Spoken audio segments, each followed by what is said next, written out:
I am not a biophysicist. I am not an electrodynamicist, and I am not a systems engineer. I mean, well, I kind of am, but not in.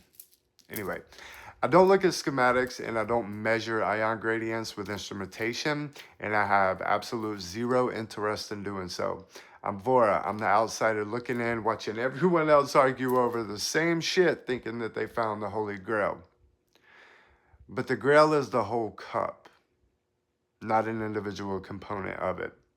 We are all a team, so let's look at the variable, because what I study is the non-quantifiable variable that every single one of these disciplines is actually trying to track, which is the global emotional state driver. Now, for a long time, we've looked at sacred geometry and structural systems as flat, static shapes. But if you look at them with the lens of pure function, then you realize that geometry isn't a symbol, it's a network topology. It is a circuit diagram for how force, signal, and tension move through a system, and that is what the geometry is showing. It's not defined by words in a meeting, it's a network function. And when you step back from isolated disciplines, you realize that science hasn't been studying separate phenomena. Like, it's been studying the individual rooms in the exact same house. So, like, what's actually happening across the table? So, to the physicist and the electrodynamicist, you look at voltage potential, electromagnetic fields, and thermodynamic dissipation. So you measure how pressure differentiates equalize across space. And to the neuroscientists and the biophysicists, you look at action potentials, local field potentials, and ion pumps that are driven by metabolic ATP. So you measure how the physical wire in itself fires. And to the systems theorists, you look at information entropy, phase space attractors, and signal routing through networking nodes. And like, admittedly, like, I'm not necessarily savvy in any of these individual categories. Like, you guys are way more savvy than I am if this is your field, but let's look under the hood of all of them, because every one of these isolation zones is measuring the downstream physical footprint of a single event. So when a system shifts globally, like when a human experiences intense fear, rage, or absolute clarity, the voltage drops, the ion channels open, and the entropy narrows simultaneously.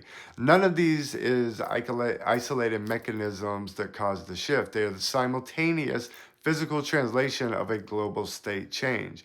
As above, so below, as within, so without is a mechanic. So since the human deals with emotional energy, and that is translated on every layer of creation, we just need to redefine our understanding of emotions.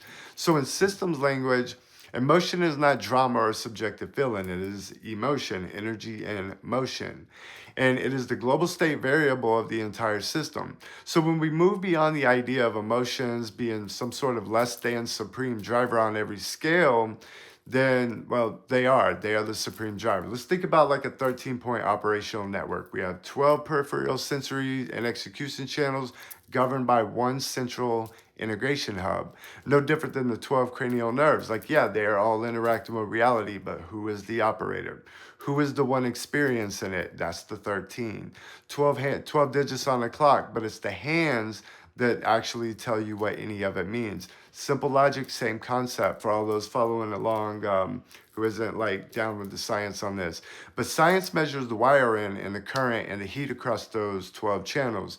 My work is strictly focused on the 13th hub, the emotional driver that set the global voltage and dictates how every single line in that network actually behaves. Because you can measure wind speed and the barometric drop of a storm all day long, but if you don't understand the atmospheric driver creating the vortex, you are literally just measuring debris. Emotion is the weather of the biological and the energetic system, all of them. In fact, weather is a method of describing emotions in most ancient lands, or really any lens. So I don't measure ionic shifts with meters. I work with the raw applied mechanics of the driver itself. I know how to direct, manipulate, and stabilize emotional energy as an operational field, which is precisely what I teach others how to do. So, when Dolores Cannon said that we are here to learn how to manipulate energy, like, we can revise that, because we are here to learn how to control and direct our emotional energy to create with. Manipulation can be a tricky word, but it's not a bad use. It's a knowing. So think about it. What other energy outside of emotions are you personally dealing with actually? Like, I'm not here to teach you your field to you. I'm standing in the center of those disciplines to hand you the missing bridge and the driver. Well, yeah, the missing bridge is the driver and the instrument, because when you overlay the biophysics, the electrodynamics, and the network topology onto a unified emotional landscape, the entire constellation lights up, and it's always about the network. So then you will see the complete picture right in front of you, but you can't see the forest from the trees if you're looking through a microscope only. Like, we must zoom out of the micro to look at the macro and get the whole picture.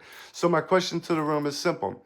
Now that we can see the whole engine running, like, what are we going to build with it? Because we have the variable and form follows function blueprints that are already living inside of us. And now all that's left to do is execute. So that's an invitation to anyone in this field who wants to build something. Let's talk about it, because the door is open, and this is the Builder Era, humans. Welcome to the top of the spiral.